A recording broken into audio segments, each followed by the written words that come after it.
Dit is de mythe van Oert, de schikgodin die ons alle lot beheerst. Zij weeft de draden waar wij niet weten. Met Heidevolk is het ook al regelmatig gebeurd dat er dingen gebeurden die wij niet konden voorspellen. Maar uiteindelijk weten we dat zij de draden weeft van ons lot. Dit nummer is uit ons hart en het heet Oert.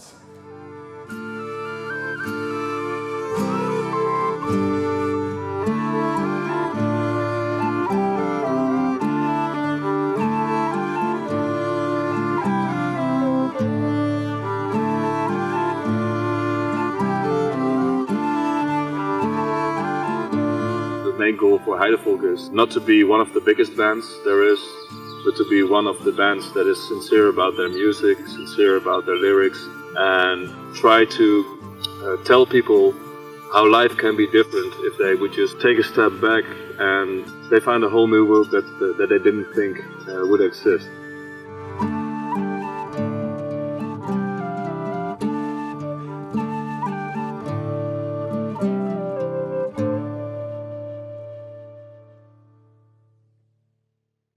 We started out, of course, in the folk and pagan metal scene. This was, at the time when we were beginning, this was also growing. This whole scene was growing along with Heidevolk when Heidevolk was growing. I think we definitely appealed to these fans, to the folk and pagan metal fans. But on the way, we've got the interest of more subgenres of metal. En also genres of rock en hard rock. Hoe spaart de wind, de jaren wind, buiten in ijzige kou. Het wankert en knaagt als een heeldraag, en in rijden zal. It's not really that we make our music for a specific audience. We make our music because we want to tell a story. The story somehow appeals to us in a certain way, so that's how it's gonna sound. And it's not that we are looking like, okay, if we make it this way, we have more fans or we have more people. That's not the thing. It is the story or the song that becomes this thing, and it's not meant for a specific group of people.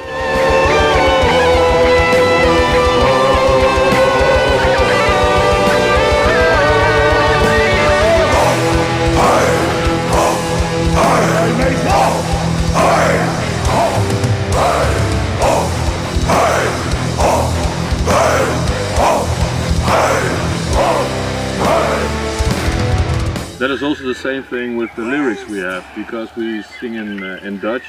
Our first live gigs, there were a lot of gigs in the Netherlands, Belgium and Germany, of course. We did have a wish to play through a larger region of Europe or the US or whatever, but we didn't know if we could expect it until we've released our album with Napalm Records. Yeah. And fans all around the world were asking for us. From that point on, we started reaching for new regions.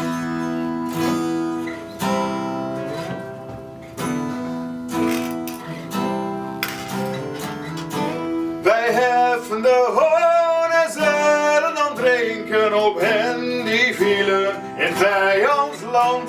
Van heil en ver zijn wij gekomen en keren nu terug naar het Saxe land.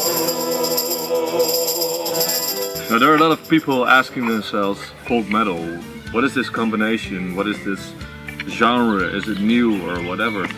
No, it's not new, it's a combination between two genres, it's metal and it's folk.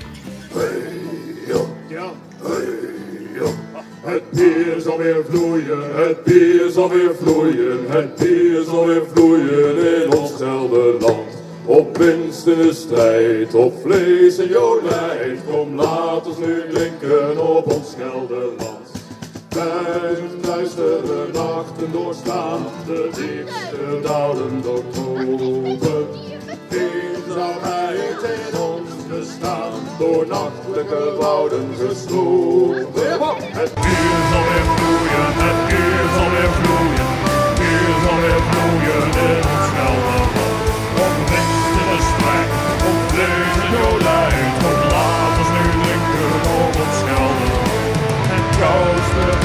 de tijden, de verste storm is ontstaan. De grootste vijand is tegen, de zwaarste storm is ontstaan. Het bier zal weer bloeien, het bier zal weer bloeien. The folkloric stories we want to convey, they ask for a certain sound, they ask for a certain type of instruments, and we just put those instruments along. But I don't necessarily think that these instruments make it a folk metal band. It's more the lyrics and the story you want to tell. You told about old Dutch stories and myths.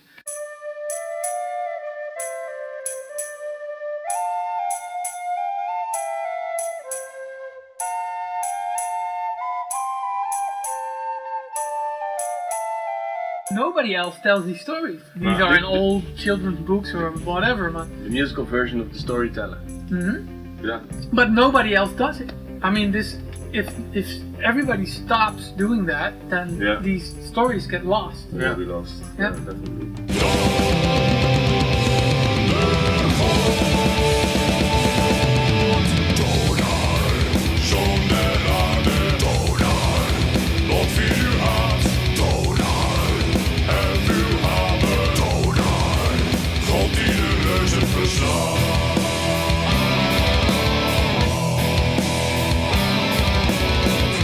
The main inspiring thing is that it is something from ourselves. It's something where we've grown up in, and something we've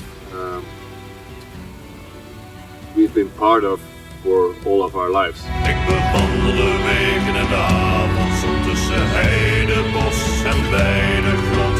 Over het veld naar het pad naar mijn heim, in de hallen van het Venusdomein. The simple way to put it is stand still, get your feet back in the dirt, look around and see that there's so much to find anywhere where you are. It could be in America, it could be on European ground or in Africa or wherever you are, even in the middle of the desert. Just look around and you'll find some amazing stuff. And be it history or look up to the stars and be inspired about the future, but look around. I would like Heidevolk to be the band you can trust on to have a party with. When people come to our gigs, I want them to have a good time, have a party with us, and if you're interested and paying attention to the lyrics, you might even learn something about the stories that we tell, where we're from, and find some information in that, something that can spark your imagination, I suppose.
Band becomes a center of all this activity, not just for the band, but for people around it and fans and you know, people driving together to shows and the whole online thing also.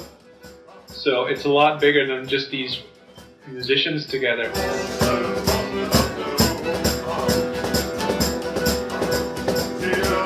My name is Avik Balayan. Originally I'm a fine artist, filmmaker, animator, and I've worked a lot with Heidevolk since 2008. Well, it all started with drinking beers and we became friends, and then when they start recording a new album, they asked me if I like to do some artworks for them because they like my work. So I did for sure, no problem. Why not? It was the most work, and because it was very, how can I say it? It's all the pieces became one together.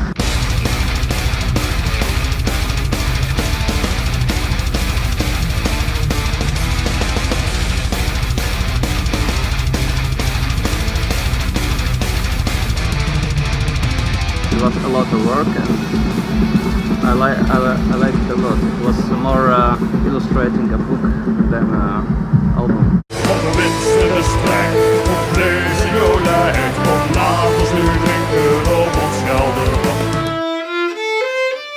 Hi, I'm Irma. I'm the violin player of Heidevolk.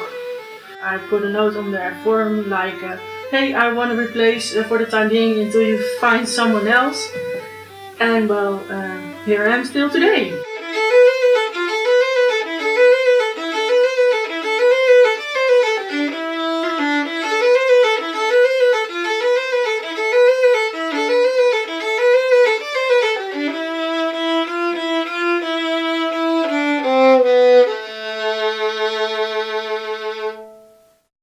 Well, I'm classically trained. I went to conservatory, also classical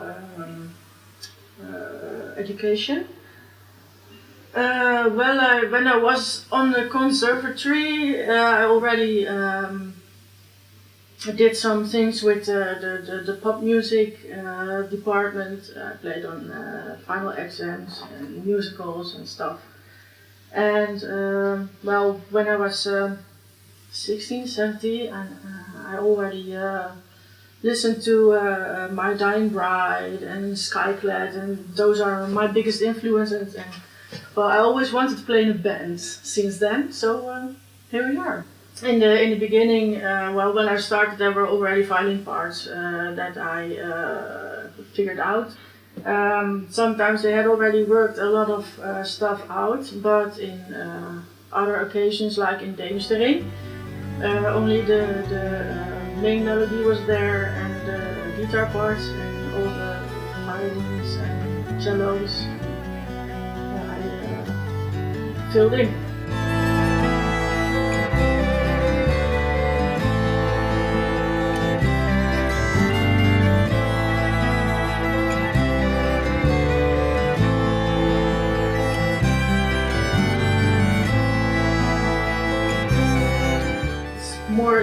It became more of an interaction, spending most nights figuring parts out, and we're still working that way today. So in that way, I feel more a part of the band than in the beginning.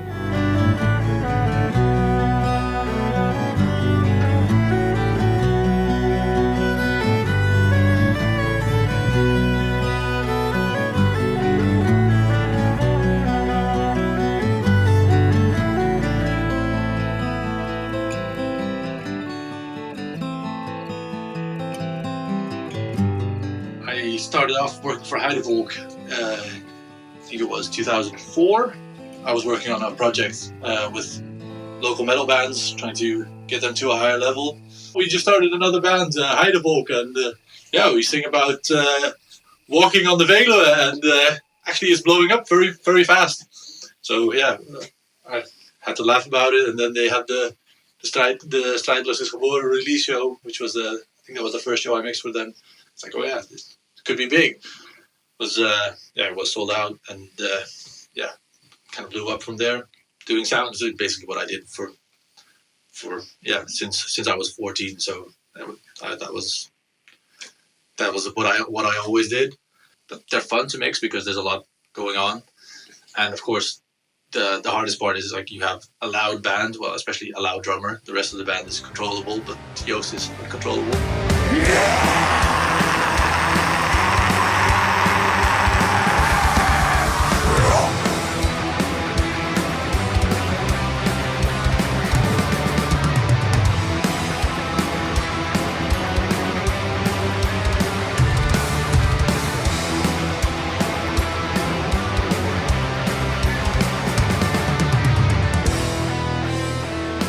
Joost! Waar is Joost dan? Waar is Joost? Joost! Waar is Joost? Waar is Joost? We need Joost. Waar is Joost? Waar is Joost dan? Joost, het is jouw verjaardag. Joost! And then there's, especially the low voice, which is not that loud, which can be quite that can be challenging, especially on smaller stages where you just get lots of bleed in the mics. So that's the most challenging part, because of course the lyrics and the voice is really important. So that's where the challenge happens.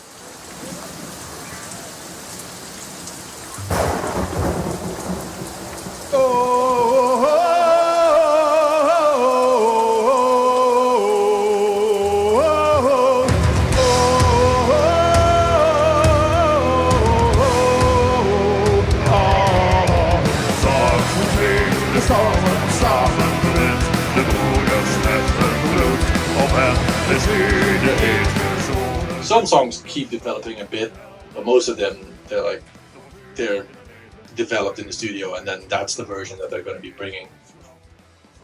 Yeah. Oh, but now with Koen and Storm playing guitar, that's more of an organic element also to it, because they've been playing guitar together for a long time, and they can just communicate with their eyes or with sign language. That's stuff that's quite new to Heidevolk. That wasn't done before the two of them were in the band.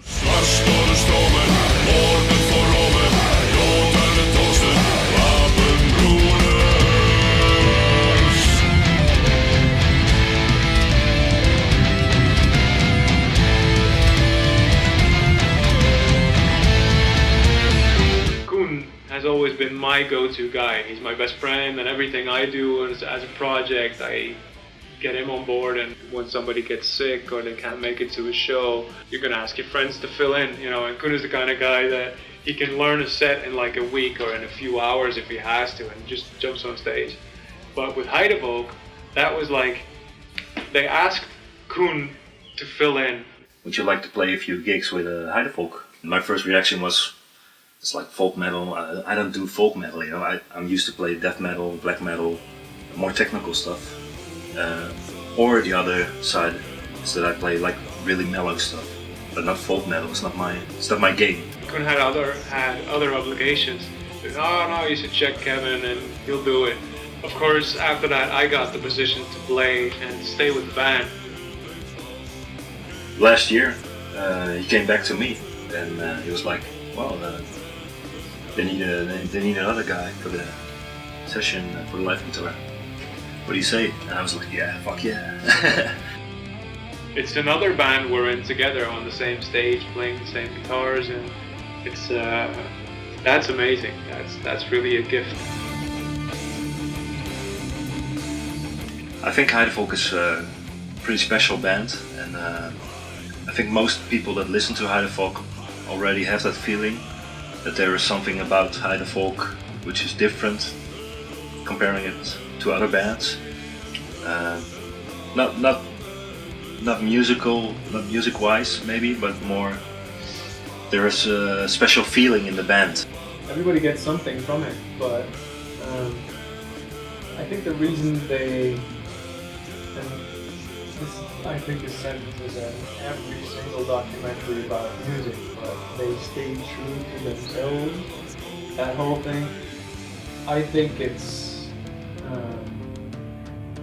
probably the most important thing to get you through the whole music industry, is to stay true to yourself. And I think they do that, and people feel that from the stage. You see, it's not like we have all these characters, but you can also see that it's a group of friends, you know, and people like that, and I think it comes across. You have that feeling when you listen to the songs, but if you see us live, or know us, that feeling grows, and it's like a family, but like a weird family, with a special view on life and respect towards culture and others and nature, which is really important to us. Al der gevallenen, strevende sterken, weer dalen, roem, dood en vergetelheid daar. Eervol geleefd en als helden gestorven in dieren en... We're proud of our culture, we're proud of our beautiful nature, and we're proud of the heritage, the people that lived here, the beliefs that were here, and we try to translate those things into songs. In het ochtendgloren bij het breken der dag, als de klokken luiden in het schemerlicht, er leeft het goud rond het graf van de man die voor het twaalf stichtte. I mean, Dutch is not a universal language, and Heidevolk is the only band from Holland, I think, operating worldwide, where people are singing phonetically along with the lyrics in Dutch. I mean, that's remarkable.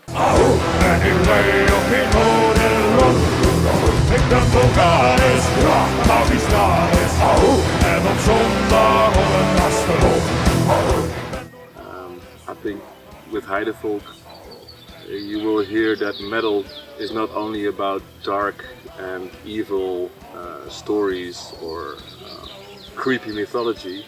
It's also about being proud of something, being able to tell how beautiful nature is with a barbaric sound on it. Ik houd mijn schuil, wacht het op, het slachtoffer dat komt, bevroren handen. Toch in staat te vechten om leven en dood. Gezworen, vecht, in winterwoede eer, verloren, geloof, in winterwoede. What kind of acts do that? Like they sing in a native language, which people don't understand, but they sing along with it. What we focused on was more like creating our own sound. The whole thing with Heidevolk is that it has to be diverse. We have a lot more of a rock vibe going on. That's the same also with the clean vocals we have. I mean the dual male vocals, which is a trademark of Heidevolk, that really appeal to a lot of people that are not into the whole growling kind of thing. Of course we have our occasional growls, but like 90% of it is just clean male vocals.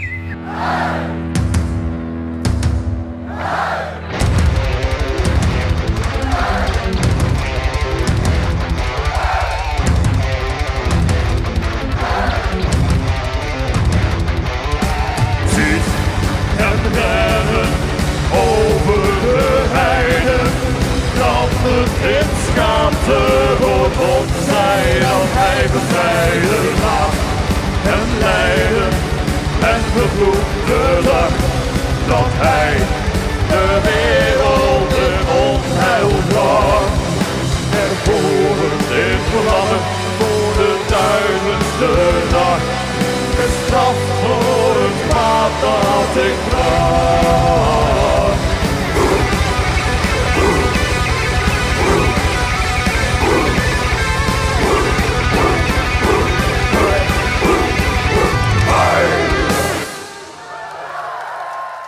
Okay, I like this Heidevolk. They're not too rough, but they're still like very heavy, and they really got their own sound. Folk doesn't necessarily need to be upsy tupsy and hoompa hoompa. It can also be really dark and really metal. But there are stories we want to convey, and those stories are folkloric stories.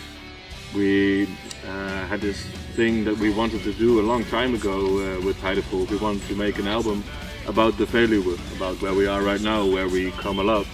That's the cool thing, when you, even though you know the stories and you visited the Veluwe a lot, when you dive into it and you get into the magical landscape of the Veluwe, it really grabs you.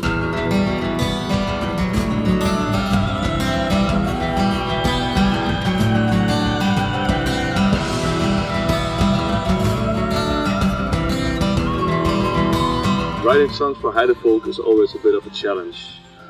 You want to have something that is fresh, that is new, that's inspiring, but it also got to be very Heidevolk. Ja. Vrijheid is altijd vrijheid. Ja, is goed. Okay. This is a hashtag 06, the current code name of our new album. It says Verval Romeinse Rijk till Charlemagne. For this album we chose a lot of stories that are about the decline of the Roman Empire, where the Roman Empire is feeling it's getting weaker because they've got a lot of internal struggles. They have conquered many countries, but those countries are feeling that the Roman Empire is declining and they are taking back their lands and taking back their own culture, their own gods, etc. It's also about the Angles and the Saxons and the Frisians, and who came across the sea to help the Celts fight against the Picts in Great Britain. In the end, the Celts, they found themselves pushed away by the Anglo-Saxons and Frisians. When they let too many people in, they were conquered themselves. So that must be a strange feeling for the Celts, and we try to make a song that's from the view of the Celts. We will have some very special guest vocals on it. I cannot tell you who, but that will be pretty cool. Stage 1 is where I created, and it's still blurry. It is an idea that's coming right out of my head, and I just made a draft here in the computer, and then I won't look at it like for 1 or 2 weeks because I have to structure it inside my head. When I cannot make too much, I don't have too much ideas for music, I go to the song that's a draft and I go into structure it. That's stage 2. I put things in place, make choruses, I make parts that are not really good better, and then the song is in stage 3, and that means that the other guys are getting involved. So why not, eh? So why not? Let's try then. Let's try.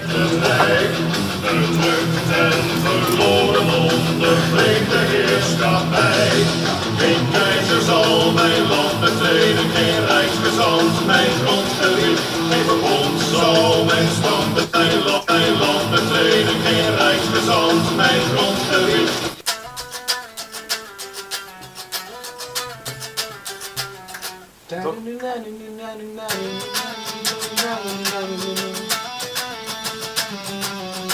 Ja, dat is een mooie.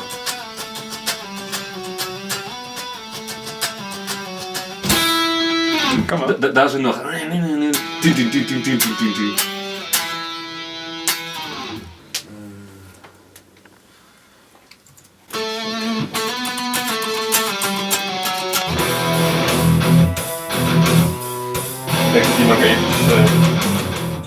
Stage 4 is when the basic thing is done. Van het Rijk geboren, in het vuur der vrijheid gesmeten, volk in chaos verloren, hoeft de vrijheid en het leeft. Opmaakt en woede neemt de zaks ter hand, zonen en dochters van het Noorderland, verrijzen de schaduw recht tegen het Rijk, hernemen het land, beantwoord de roep der vrijheid. This song is going to stage 4, and that is where I give the song to the ensemble. We're going to give it to the choir because we got some really cool choir lines on it.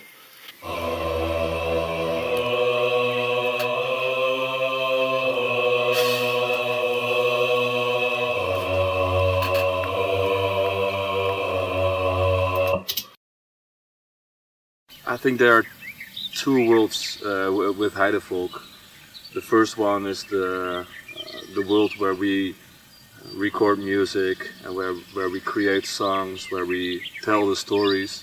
And the other world is where we live the song, where we live the stories, and where we get it out into the world. And that's our live show. Mag ik het horen voor Heidevolk?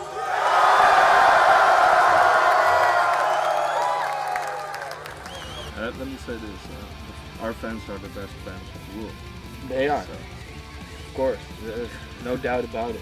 I'd like people to know that we, as musicians and people, we love that so much that they form this group of people around that music, and we really appreciate that. So yeah, I'd like people to see that's one of the reasons we do this.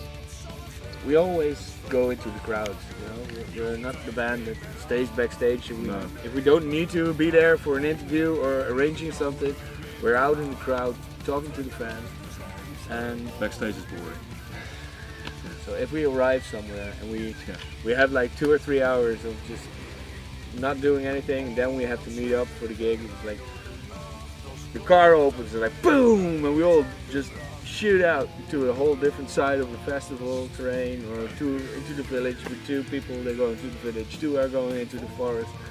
Then we have this gig, and just when we're prepping and everybody's telling like, oh, I met that person, oh, and I've been doing this and I've seen that, and that makes it cool for us as well, because there's always something that happened or something crazy that went on. It gives you interaction with your fans. It's not just a band, it's the whole picture, it's a feeling. That's the way I would like people to see Heidevolk. I think that people outside of the metal scene think that metal fans are dumb and inconsiderate and mean people. I mean, of course, there are people like that in the metal scene, but generally speaking, metalheads are the most wonderful, smart people on the planet. We just have a dark sense of humor, and we don't like getting fucked with. We really love to interact with our fans and, you know, go meet them after the show and have a beer with them. I keep being surprised how much people are touched by the music they can make. I mean, obviously that is something you strive for. The best part of playing live is the interaction with, first, the audience and each other, you know, between the band members themselves. You know, playing for an audience gives you so much energy, so much pleasure to just do that, you know. We never hyped or anything, so we had this really slow build fan base by actually going around, meeting new people. People got more interested, but so was live mostly. And we have such a big fan base, or diverse fan base, that because they always knew what we were about, they always knew what to expect for a live gig, they always knew that, okay, there's something new coming out. It's not gonna be what I have at home, but it's gonna be a new story. It's gonna be a new, interesting story that they tell. And I believe that we have this. That's why we have this really strong foundation of fan base actually built up through the years. When we're on tour, we're working with Heidevolk, of course, but we're also on holiday. And when we're on holiday, we want to have fun. Ooh, fun! That's new. What are we gonna see? What is there to explore? Who's there to meet? Yeah, with whom it's better to have fun than with our fans. Just drink with them and share stories, share all kinds of things. You know, just have a great time. Yeah. And I think that's a really important part of Heidevolk. It has always been and it will always be.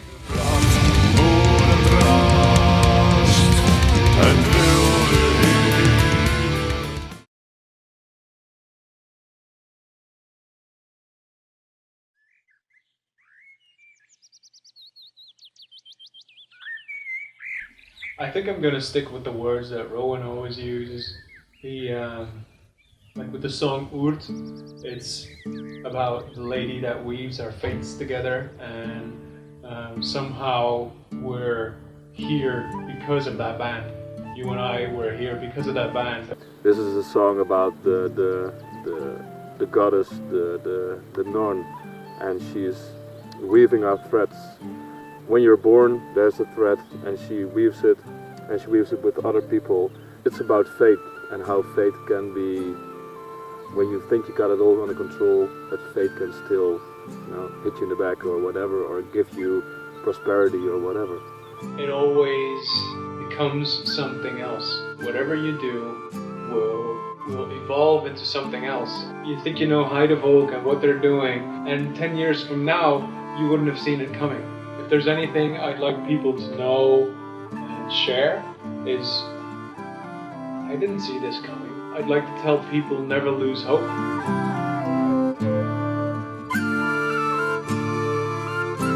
We're talking, our threads have been crossed and they were bound together for this very moment.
Geen God ontkomt aan de draden van het lichte touw.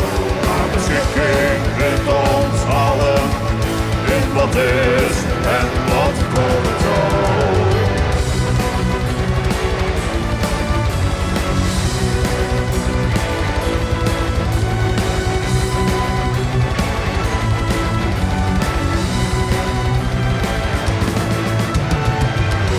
Zij kent mijn pad en beschikt over mijn levensdoel. Mijn keuzes, mijn daden, mijn levensadem en mijn lot in het strijdgevoel. Zij beweegt de draden en personen die mij omgeven. En kruist de paden met hen gelijk in streven. Eens de daden goed, van de paden goed, bepaald en lot.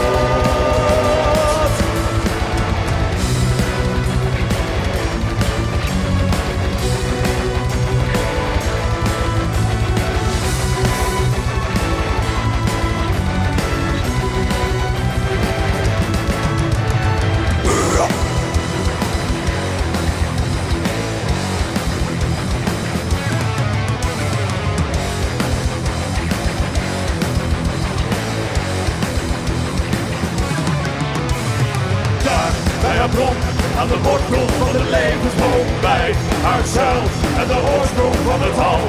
Waar wie hier aan bodem de toekomst stoten, vind ik de noorden om het leven goed bij worden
vastgehouden.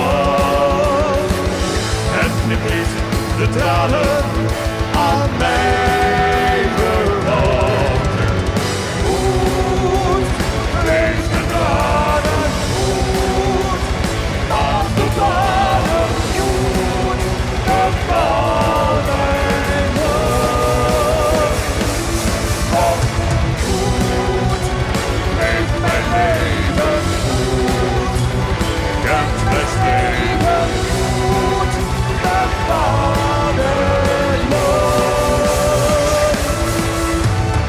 Goed, leef de tranen, goed, aan de paden, goed, bepaal mijn lot.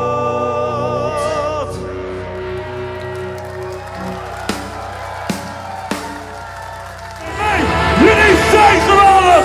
We zien jullie de volgende keer weer. En we hopen ons terug te zien op een van onze headline shows einde dit jaar.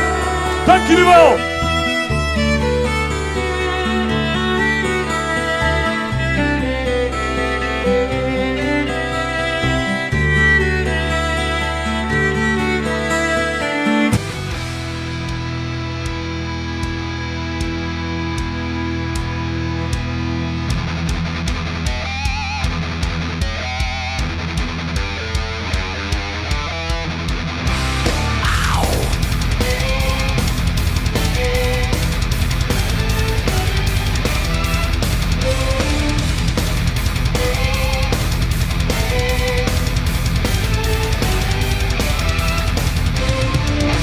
De hei in de gloed, zonder lucht zegt